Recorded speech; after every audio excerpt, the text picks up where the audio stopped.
Qui tutto ha inizio. Benvenuto nella via del Buddha.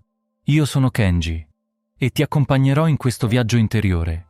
Iscriviti al canale e attiva la campanella per vivere ogni passo con consapevolezza. Sei arrivato fin qui.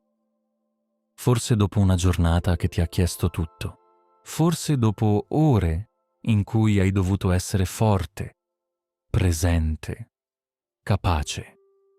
Forse dopo una giornata in cui ti sei messo qualcosa dentro, tenuto qualcosa, sopportato qualcosa, senza che nessuno lo vedesse davvero. Forse hai detto «sto bene» quando non era del tutto vero. Forse hai sorriso quando dentro di te c'era qualcosa di più complicato. Forse hai continuato ad andare avanti, come fai sempre, perché fermarsi non era un'opzione. O forse è stato il contrario. Forse oggi ti sei sentito fragile, esausto, poco all'altezza.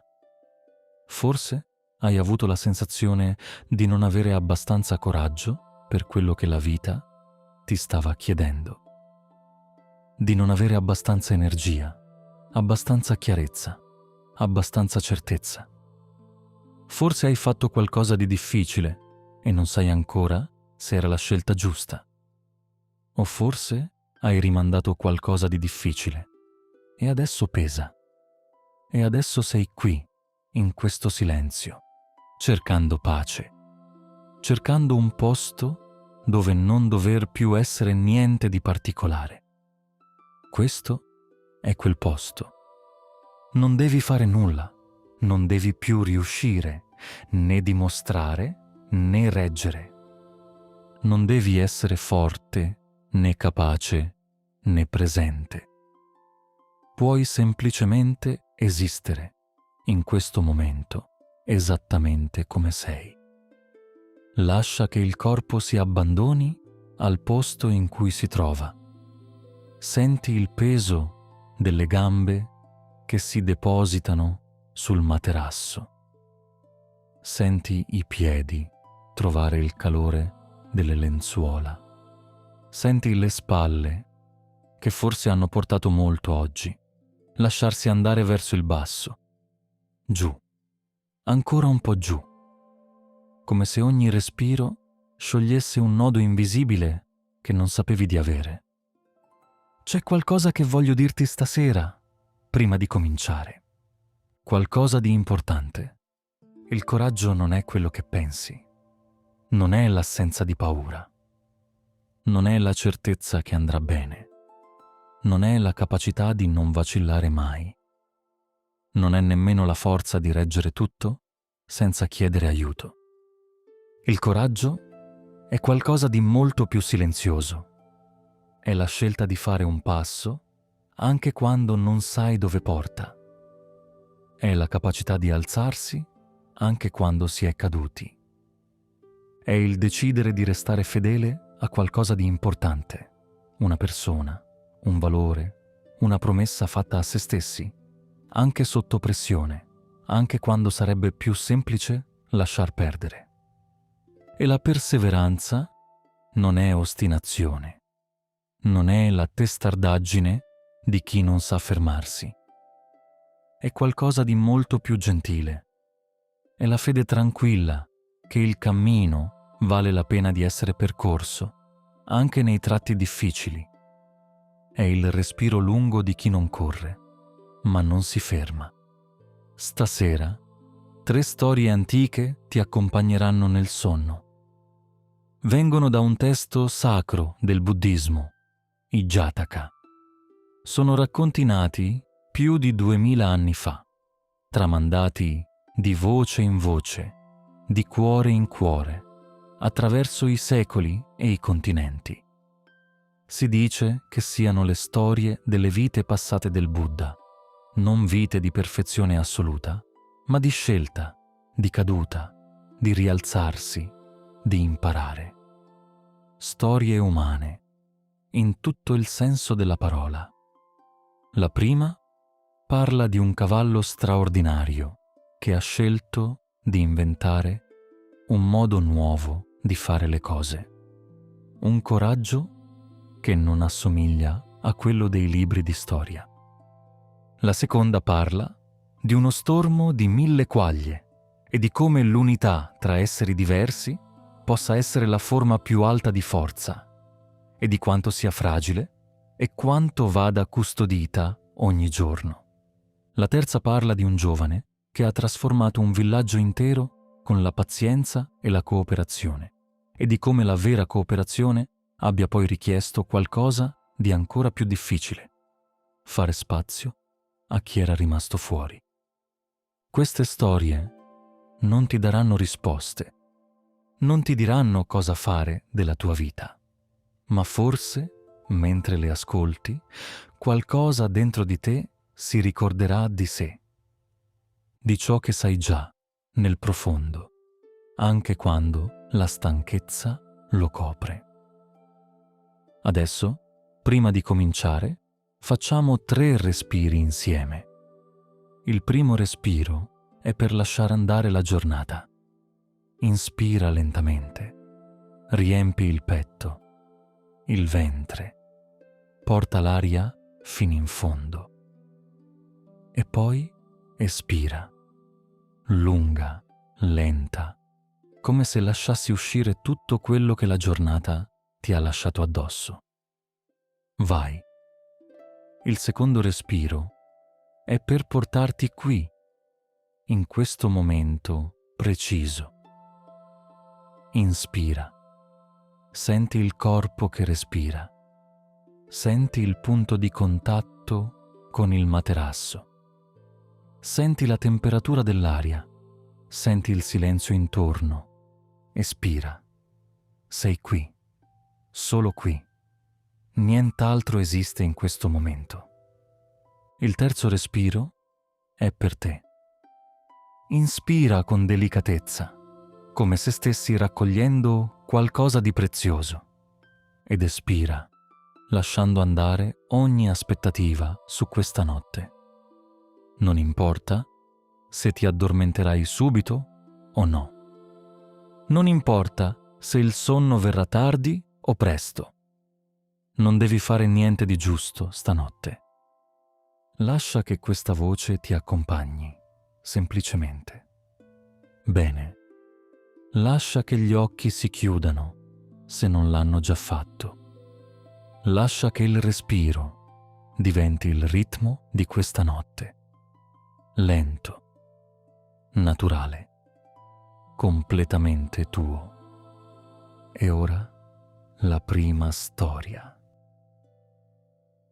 Un tempo regnava a Benares, nel nord dell'India, un re chiamato Brahmadatta. Aveva molti cavalli nelle sue scuderie, ma ce n'era uno che non assomigliava a nessun altro. Era nato nelle terre di Sindh, nella lontana valle dell'Indo. Era grande, forte, potente. Ma ciò che lo rendeva davvero straordinario non era la sua forza, era la sua intelligenza. Fin da giovane, la gente si era accorta che sembrava sempre capire cosa il cavaliere volesse, prima ancora che glielo dicesse. Per questo lo avevano chiamato Colui Chesa. Era considerato il migliore fra tutti i cavalli del re. La sua scuderia era decorata con cura, sempre pulita, sempre bella. E lui, in cambio di quella cura ricevuta, era profondamente fedele. Di tutti i cavalli reali, Colui Chesa era anche il più coraggioso. Il re lo sapeva e si fidava di lui. Avvenne un giorno che 7 re confinanti si allearono per portare guerra a Brahmadatta. Ogni re condusse 4 grandi armate, truppe a dorso di elefante, la cavalleria, una brigata di carri e lunghe schiere di soldati a piedi. Insieme, i 7 re e le loro armate circondarono la città di Benares. Il re Brahmadatta riunì i suoi ministri e i suoi consiglieri. Decisero che non ci si doveva arrendere, ma che il re non doveva mettere a rischio la propria persona all'inizio della battaglia. Mandarono invece il campione di tutti i cavalieri. Il campione disse al re: «Se mi permetti di cavalcare il più coraggioso e saggio, il grande cavallo Coluichesa, solo così potrò vincere la battaglia».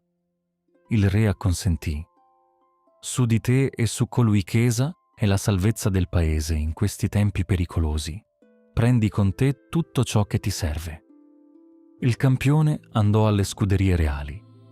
Ordinò che Coluichesa fosse ben nutrito e rivestito di una splendida armatura con tutti i più belli ornamenti.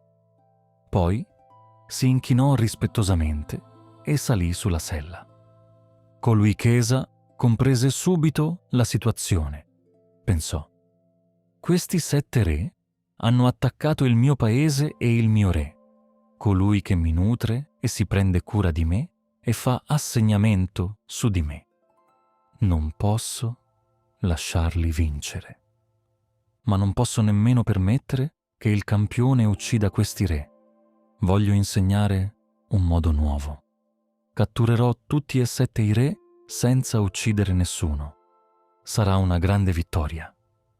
Disse al cavaliere: «Signore, vinceremo la battaglia in un modo nuovo, senza distruggere vite.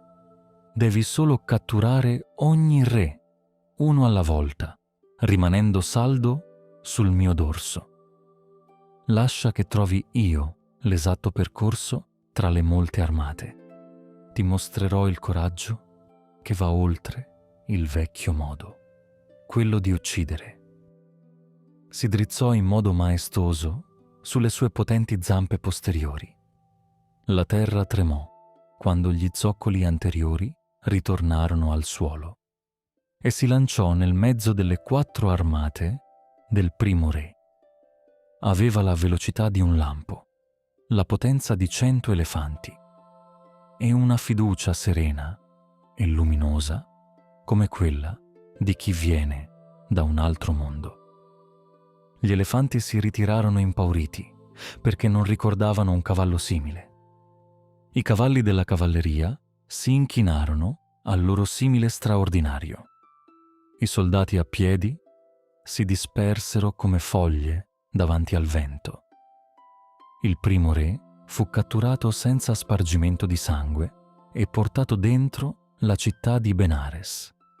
E così il secondo, il terzo, il quarto, il quinto, il sesto. Ma mentre riportavano il 6° re in città, una guardia reale balzò dal nascondiglio e immerse la spada nel fianco di Coluichesa. Il sangue cominciò a scorrere dalla ferita mortale. Il campione vide la ferita terribile e ebbe paura di continuare. Cominciò a preparare un altro cavallo, grande quanto Coluichesa, per affrontare il 7° e ultimo re. Coluichesa lo vide e, nonostante il grande dolore, nonostante il sangue che non smetteva di scorrere, pensò: «Il campione ha perso il coraggio. Non ha capito la vera natura del mio potere. Vuole tornare al vecchio modo, quello ordinario, quello di uccidere. Ma io non posso smettere ora. Il mio grande sforzo di insegnare un modo nuovo scomparirà come una scritta tracciata sull'acqua». Disse al campione: «Signor cavaliere, il 7° re e le sue armate sono le più forti di tutte. Cavalcando un cavallo ordinario, anche se trucidassi un centinaio di uomini e di animali, saresti sconfitto. Solo io posso passare attraverso quelle armate senza fare del male a nessuno e portare indietro il 7° re vivo». Il campione ritrovò il coraggio e Coluichesa, col sangue che grondava dalla ferita mortale, si impennò ancora una volta. Si dimenava per il grande dolore ai piedi del cavaliere, ma si lanciò tra le 4 armate dell'ultimo re. risparmiò tutti, catturò il settimo re, riportò il cavaliere sano e salvo. Vedendo i loro 7 re prigionieri, tutti i soldati abbassarono le armi e chiesero la pace. Il re Brahmadatta andò a trovare il grande cavallo morente. I suoi occhi si riempirono di lacrime. Colui Chesa disse: «Re mio signore, ti ho servito bene, sono anche andato oltre e ho mostrato un modo nuovo. Ora accordami l'ultima richiesta.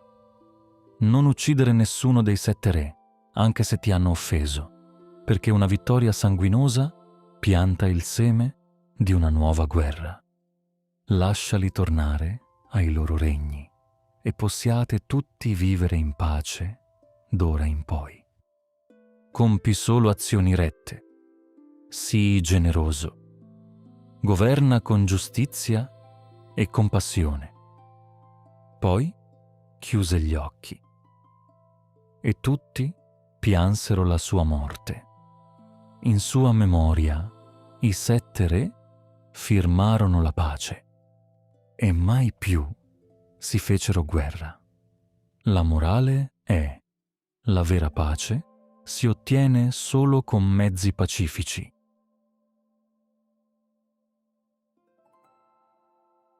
Quante volte hai creduto che il coraggio assomigliasse alla forza bruta, alla capacità di sopportare tutto senza cedere mai, di non mostrare mai la fatica, di non chiedere mai aiuto? Come se essere coraggiosi significasse essere invulnerabili, come se la paura fosse il contrario del coraggio, invece di esserne spesso il compagno inseparabile. Colui Chesa ti racconta un'altra versione. Il coraggio di Colui Chesa non è nell'essere invincibile, non è nemmeno nell'essere senza paura, perché i 7 re erano realmente pericolosi e la ferita al fianco era realmente mortale. Il suo coraggio è nel scegliere, anche quando è difficile, di restare fedele a qualcosa di più grande di sé, di inventare un modo nuovo quando il modo vecchio porterebbe solo nuovi danni, di non smettere anche con una ferita aperta che non si chiude, di chiedere pace anche nell'ultimo respiro. Questo tipo di coraggio non fa rumore, non si vede nei film, non viene celebrato nelle piazze, ma è il coraggio che cambia le cose davvero. Pensa a qualcosa che hai affrontato di recente, una situazione difficile, una conversazione che non volevi fare, una scelta che ti costava qualcosa di reale, tempo, energia, orgoglio, sicurezza. Un momento in cui hai dovuto andare contro la direzione più semplice, quella che tutti si aspettavano da te. E pensa a come ti sei comportato. Non importa se perfettamente. Non importa se con qualche esitazione, qualche passo indietro, qualche momento in cui hai dubitato. Il fatto stesso di avere scelto, di non avere solo subito, è già coraggio. Il fatto di esserti fermato un momento, di avere pensato e poi di avere fatto qualcosa, è già coraggio. Colui Chesa era mortalmente ferito quando ha fatto la cosa più importante della sua vita. Non ha aspettato di stare meglio. Non ha aspettato che il momento fosse perfetto. Non ha detto: quando sarò guarito, allora troverò un modo nuovo. Ha agito con ciò che aveva, nel momento in cui era. E tu, quante volte ti sei detto: quando starò meglio, allora farò quella cosa, quando avrò più energie, quando avrò più tempo, quando sarò più sicuro, quando sarò pronto. Il momento perfetto non arriva mai. Il coraggio perfetto non arriva mai. Ciò che arriva se lo lasci, è la possibilità, concreta, imperfetta, reale, di fare qualcosa adesso, con ciò che hai, come sei, dove sei. C'è qualcosa nella tua vita che stai rimandando? Una conversazione difficile che tieni aperta e irrisolta da troppo tempo? Un cambiamento che sai di voler fare, ma che spaventa ancora? Una persona a cui vorresti dire qualcosa e non ci riesci? Un passo verso la vita che senti giusta, che continui a rimandare perché non sei abbastanza pronto? Forse quel coraggio è già lì, solo non lo riconosci perché non assomiglia a quello che immaginavi. Non è rumoroso, non è sicuro di sé, non è senza paura. È solo la tua voce interiore che piano ti dice vai. Il coraggio di colui che Esa non era nell'uccidere, era nell'inventare qualcosa di nuovo, nel non accettare che le cose debbano andare sempre come sono sempre andate, nel credere che esista una via migliore e nel percorrerla anche quando costa tutto. Forse anche tu stai cercando un modo nuovo, un modo di stare in una relazione che non sia quello di sempre, un modo di affrontare una difficoltà che non sia la resistenza cieca o la resa immediata, un modo di vivere che ti assomigli di più. Non serve essere un grande cavallo di guerra, non serve essere invincibili, serve solo, di fronte alla cosa difficile, fare un passo. Anche un passo piccolo, anche uno solo, con la ferita aperta, se è necessario. C'è anche un'altra cosa che questa storia ti dice, e forse è la più difficile da sentire. Colui che Esa non chiese permesso di farlo in modo diverso. Non aspettò che qualcuno lo autorizzasse a inventare un modo nuovo. Non aspettò che il re gli dicesse: puoi andare oltre quello che si è sempre fatto. Semplicemente lo ha fatto, con la convinzione, radicata in profondità, che il modo nuovo fosse giusto. Quante volte stai aspettando un permesso che nessuno ti darà? Il permesso di fare le cose diversamente, di lavorare in modo che ti assomigli di più, di dire la verità in modo che rispetti anche l'altro, di amare in modo che includa anche te. Nessuno firmerà quel permesso, perché non esiste fuori di te, esiste solo dentro. E il coraggio, quello silenzioso, quello reale, è esattamente questo: decidere che il modo nuovo è possibile, anche se non è mai stato fatto prima. Decidere che si può vincere senza distruggere. Decidere che si può essere forti senza ferire. Decidere che si può tenere insieme ciò che sembra impossibile tenere insieme. Colui che Esa non era invincibile, era mortale, ferito, destinato a morire quella notte. Ma nel poco tempo che gli restava, ha fatto qualcosa di eterno. Anche tu hai del tempo. Non sappiamo quanto. Nessuno lo sa. Ma hai adesso. Hai questo respiro. E forse questo basta per fare un passo verso il modo nuovo. Anche solo uno. Lascia questa storia depositarsi in te, come polvere d'oro che si posa lentamente nell'acqua. E lasciati portare dalla voce verso la prossima storia. C'era una volta un re delle quaglie che regnava su uno stormo di 1000 quaglie. C'era anche un abilissimo cacciatore. Sapeva imitare alla perfezione il richiamo delle quaglie. Era un suono che sembrava un vero grido di aiuto, e le quaglie, sentendolo, accorrevano. Il cacciatore allora gettava la rete, le intrappolava, le metteva nei cesti e le vendeva al mercato.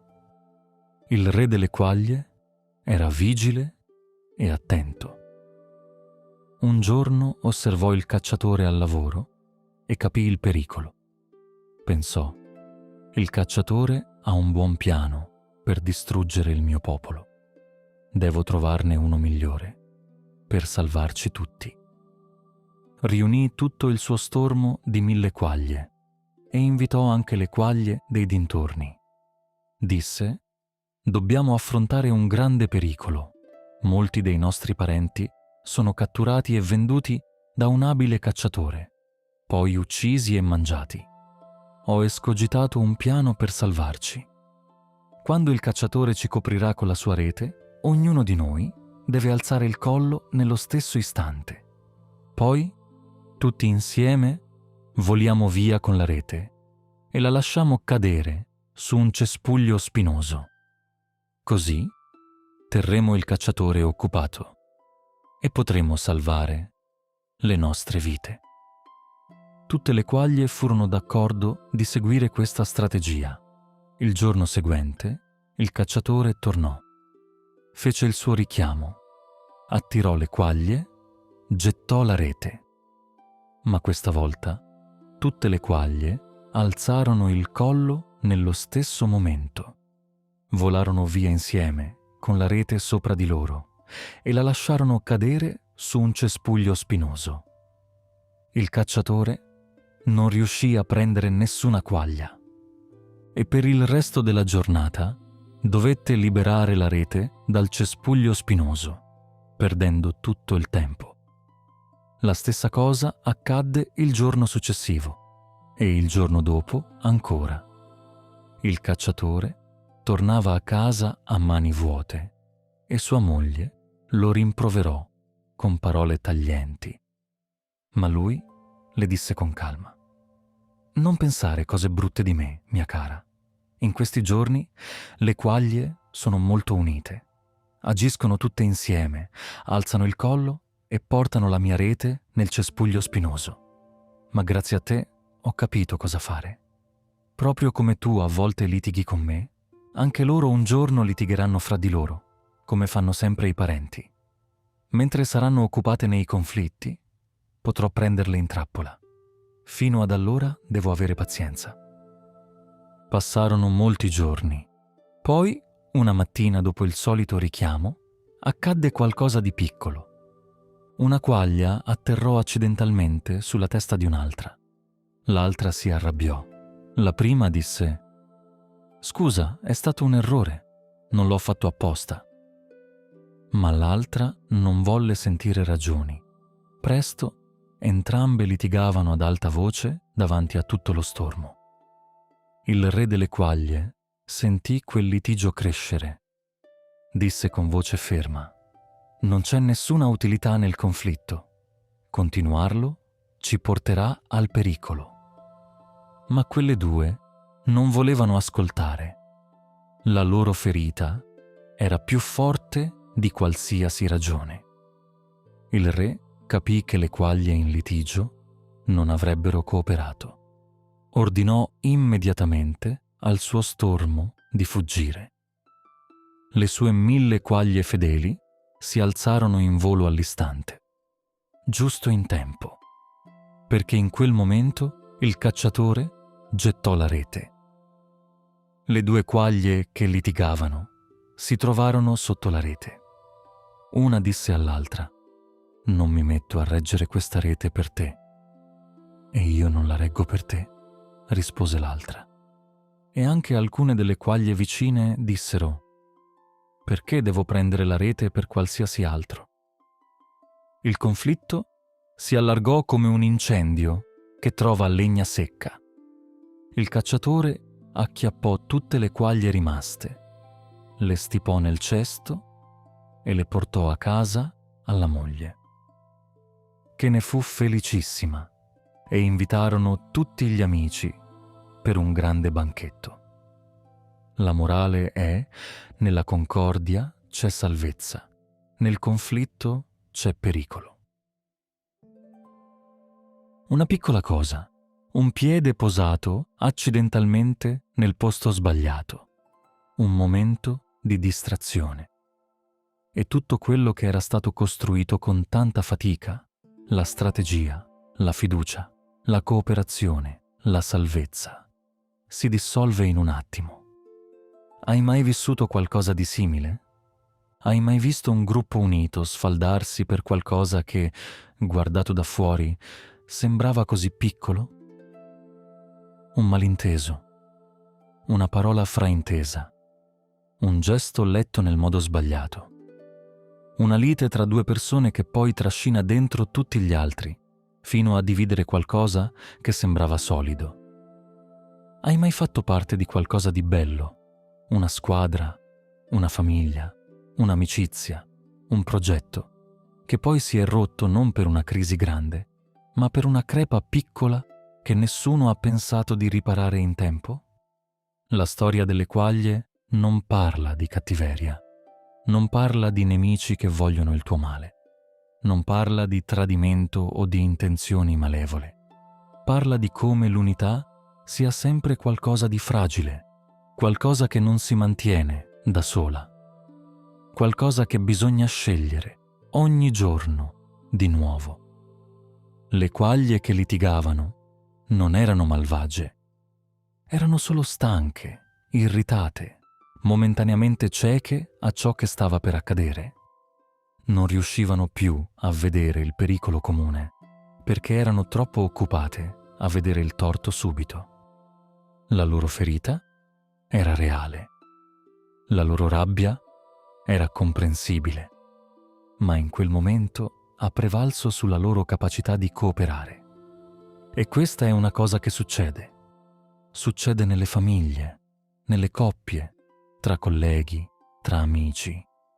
Succede anche dentro di noi, tra le diverse parti di noi stessi, che faticano ad andare d'accordo.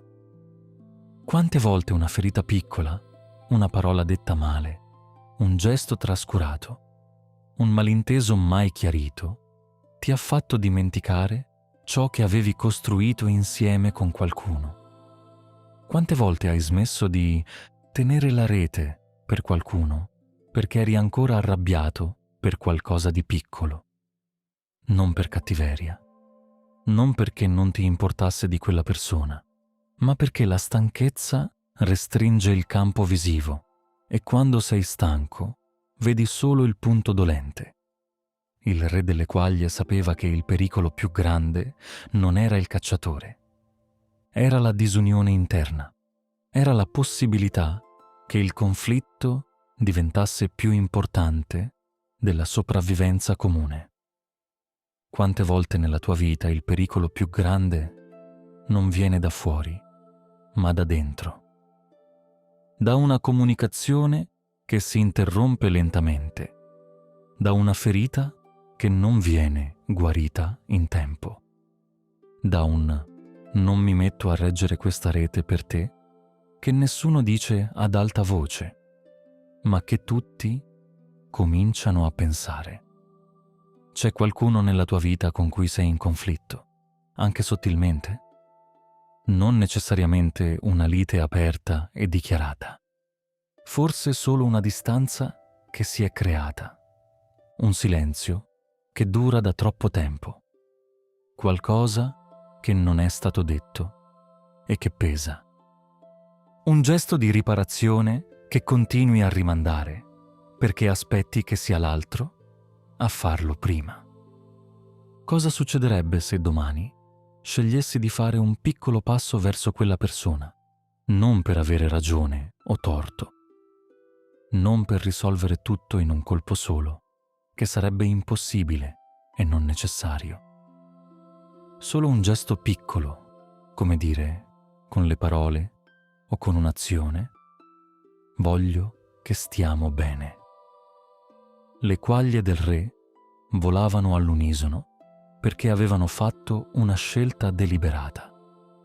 Avevano detto sì a qualcosa di più grande del loro orgoglio momentaneo. Avevano praticato, giorno dopo giorno, la capacità di agire insieme. L'unità non è naturale, non viene da sola. È una pratica, è qualcosa che si costruisce con la pazienza, con la comunicazione, con la volontà di cedere qualcosa di piccolo per proteggere qualcosa di grande. Stasera, mentre il sonno si avvicina, pensa a qualcosa che vuoi proteggere, una relazione, una comunità, una famiglia, un'amicizia, qualcosa che tiene insieme più persone. E chiediti, con gentilezza, sto facendo la mia parte per tenerla insieme? Non perfettamente, non senza difficoltà, ma con intenzione, con consapevolezza. C'è anche qualcosa che questa storia dice sulla perseveranza. Il re delle quaglie non si è arreso dopo la prima cattura, né dopo la seconda. Ha costruito qualcosa lentamente, giorno dopo giorno, che ha funzionato per molto tempo, finché dall'interno non è arrivata la crepa. Spesso la perseveranza non è tenere duro da soli, è tenere duro insieme. È prendersi cura non solo del proprio sforzo, ma anche di ciò che tiene unito il gruppo. C'è qualcosa nella tua vita che richiede questo tipo di perseveranza? Non quella individuale, solitaria, eroica, ma quella collettiva, paziente, quotidiana. La perseveranza di chi continua a investire nelle relazioni, nella comunicazione, nella fiducia reciproca, anche quando non si vede subito il risultato. Forse hai smesso di fare un gesto piccolo, una telefonata, un messaggio, una cena, che teneva insieme qualcosa di importante. Forse quella cosa piccola mancava a qualcuno senza che tu lo sapessi. La concordia non richiede atti grandi, richiede atti costanti, come l'acqua che, goccia dopo goccia, modella la pietra, non con la forza, ma con la continuità. Stasera, lascia che questa consapevolezza si posi dolcemente su di te, non come un peso in più, come una promessa che puoi fare a te stesso, leggera e concreta. Domani faccio quel gesto piccolo, domani dico quella parola, domani mi avvicino di un passo. Lascia che questa domanda riposi con te stanotte. Non c'è nessuna risposta da trovare adesso, solo qualcosa da sentire. C'era una volta, in un remoto villaggio di circa 30 famiglie, un giovane nobile chiamato Maga il Buono. Era una persona che cercava sempre il bene degli altri, non per mostrarlo, non per riceverne lodi, ma perché era fatto così. Per la fiducia che gli altri riponevano in lui, era in grado di insegnare ai vicini i 5 gradi dell'addestramento spirituale. Non uccidere, non prendere ciò che non è dato, avere comportamenti corretti, non mentire, non offuscare la mente con le droghe e l'alcol. Ma Maga non insegnava con le parole, insegnava con il fare. Un esempio di questo accadde un giorno in cui gli abitanti del villaggio si riunirono per un lavoro manuale. Maga pulì pazientemente un posto per sedersi, ma prima che potesse sedersi, qualcuno si sedette al suo posto. Così ne pulì un altro. Di nuovo, un vicino si sedette lì prima di lui. Questo successe più volte, finché Maga non ebbe pazientemente pulito un posto per ciascuno dei presenti. Solo allora si sedette nell'ultimo posto rimasto. Con questo esempio silenzioso di pazienza, insegnò ai vicini come cooperare senza litigare. Lavorando insieme, costruirono edifici, migliorarono il villaggio, crearono qualcosa di comune. I reati e le azioni negative scomparvero quasi del tutto. Ma non a tutti piaceva questa nuova situazione. Il capo del villaggio, un politico attento soltanto al proprio potere, si sentì minacciato.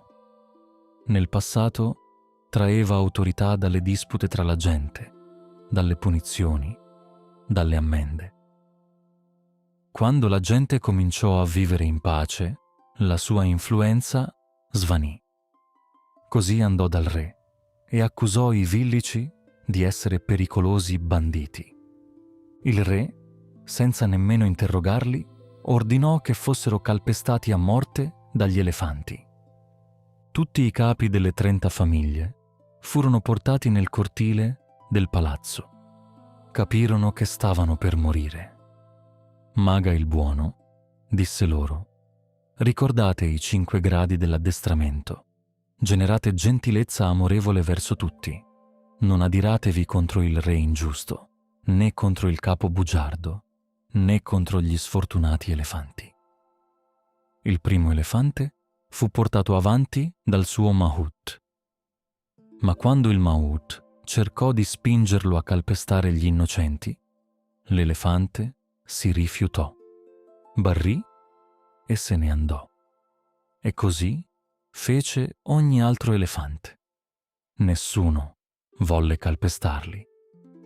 Il re era stupefatto. Chiese ai villici se avessero un incantesimo.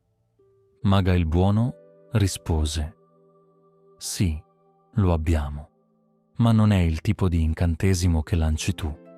Noi lanciamo l'incantesimo della gentilezza amorevole con la mente purificata dal seguire i 5 gradi dell'addestramento.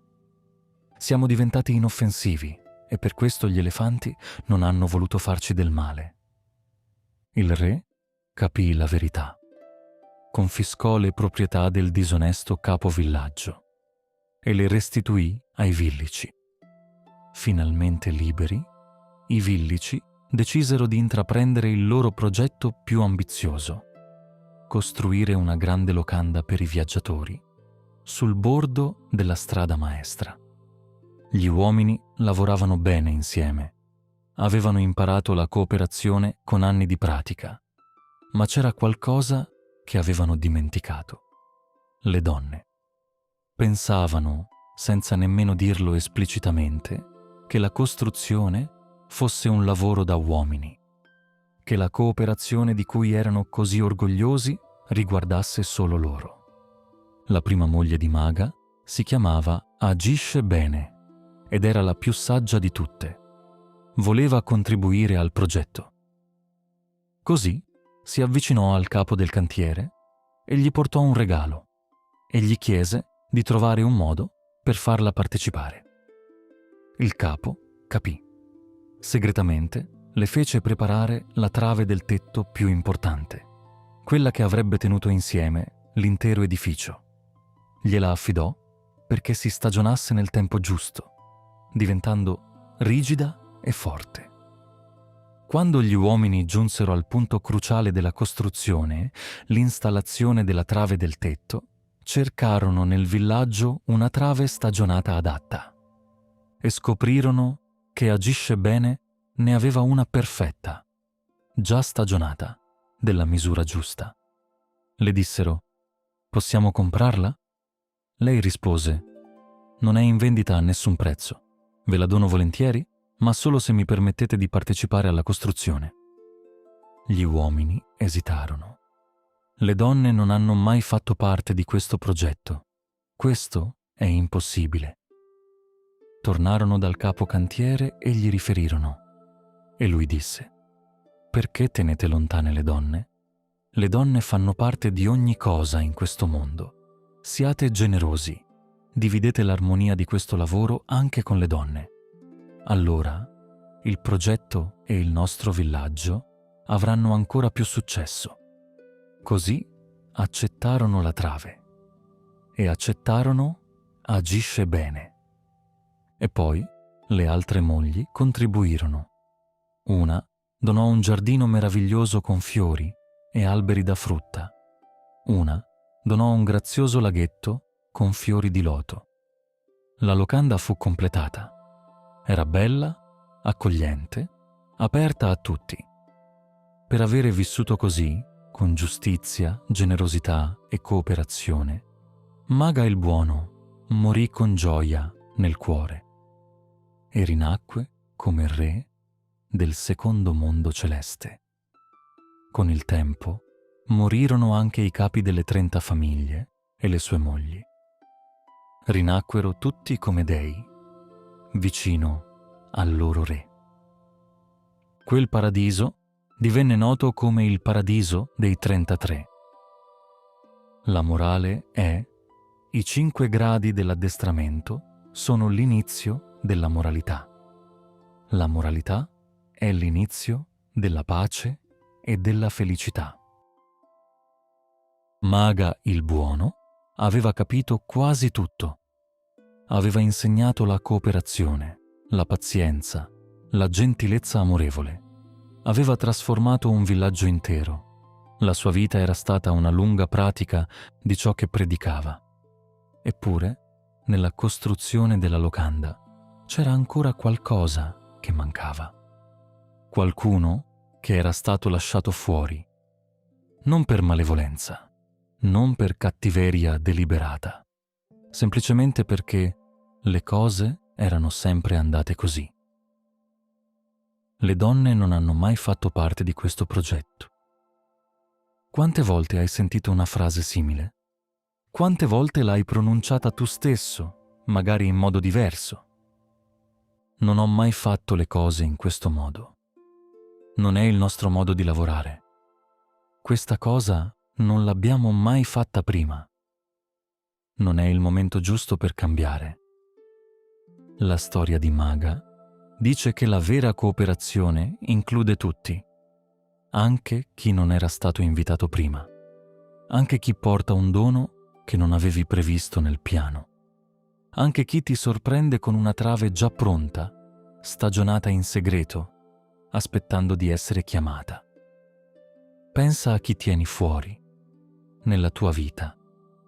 Non necessariamente una persona specifica, forse una parte di te stesso, forse c'è qualcosa in te, una capacità, un desiderio, un talento, una parte della tua personalità, che hai sempre lasciato da parte perché non è quello che faccio di solito, perché non sai come includerla, perché hai paura di cosa significherebbe davvero portarla dentro. La tua creatività, forse, che aspetta di essere inclusa nel modo in cui lavori.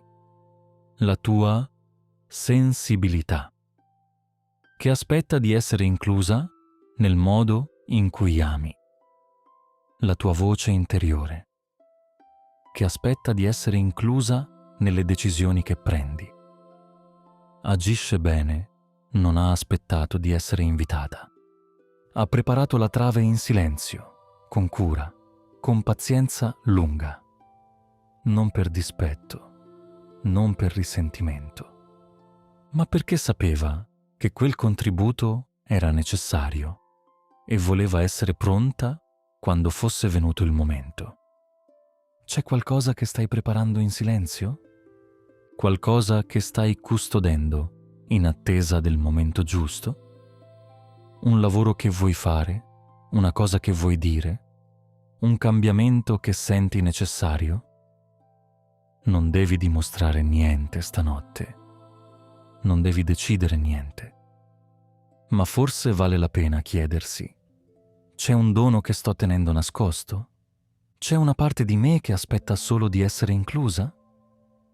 La cooperazione vera non è solo lavorare bene con chi è già dentro, è aprire la porta a chi è rimasto fuori. È chiedersi: chi manca qui? Cosa manca qui? È fare spazio, anche quando il progetto sembra già completo, anche quando le abitudini dicono che si fa diversamente.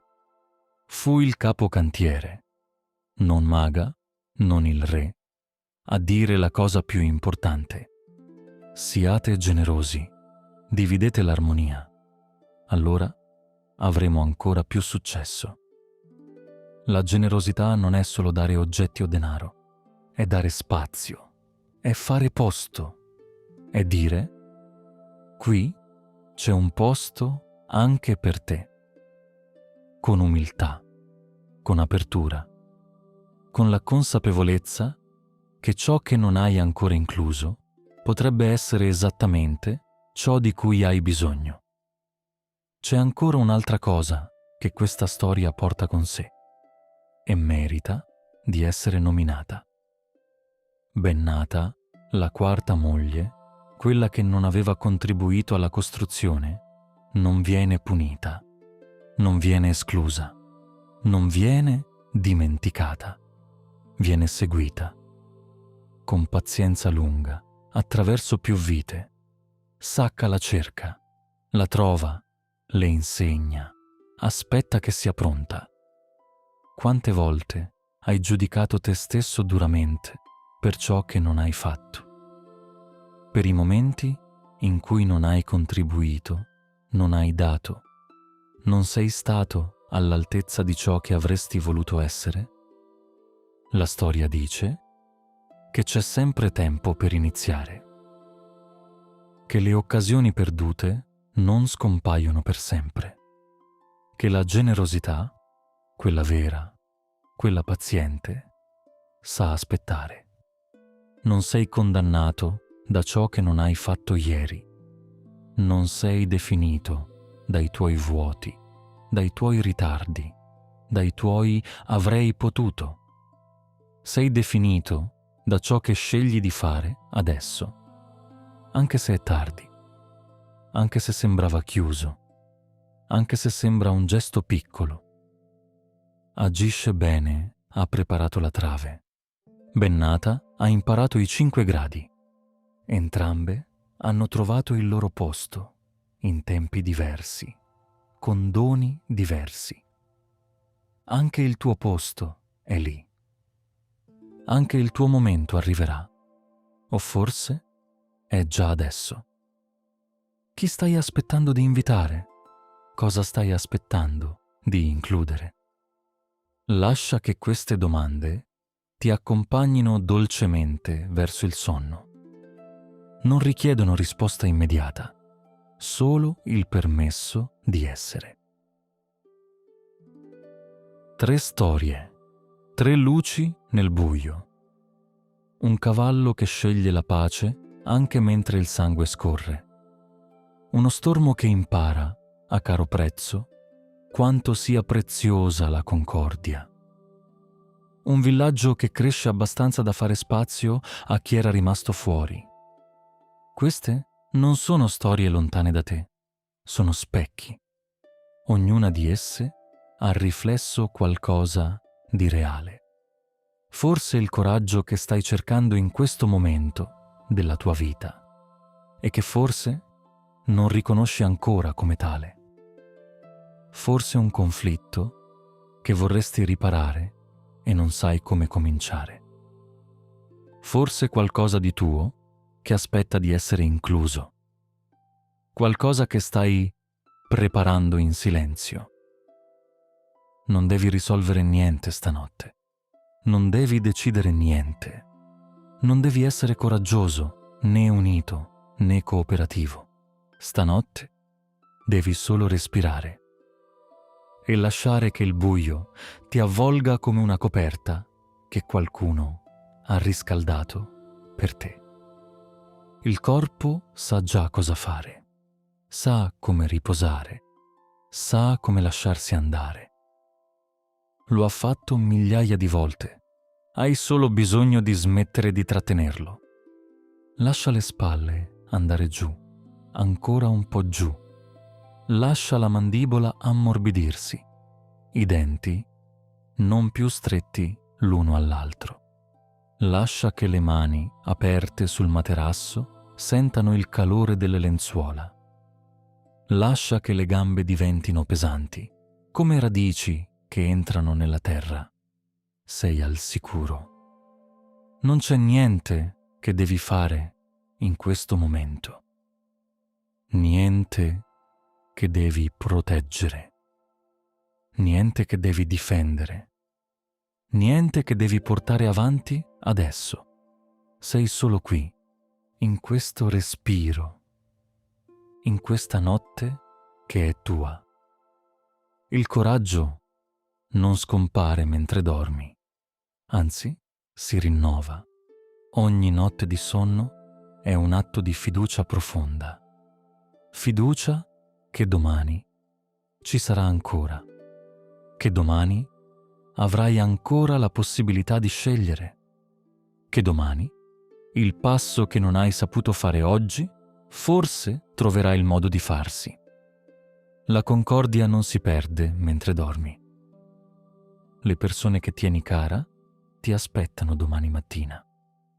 Il gesto gentile che hai pensato di fare è ancora lì, ad aspettarti. E ci sarà ancora domani e dopodomani se ne hai bisogno. La cooperazione non si ferma mentre dormi. Tutto ciò che hai costruito con gli altri è lì, solido, ad aspettarti. E domani potrai fare spazio a qualcosa di nuovo se lo sceglierai. Lasciati andare. La voce si fa sempre più lontana, come un faro sulla riva che guardi dalla barca mentre ti allontani piano nel mare. Sempre lì, ma sempre più piccolo, sempre più dolce. Il sonno arriva, piano, come la marea che sale, senza che tu la veda. Silenziosamente, inevitabilmente, gentilmente. Non combatterlo, non cercarlo, solo lascia che venga. Sei coraggioso, sei parte di qualcosa, sei capace di cose grandi. Buonanotte.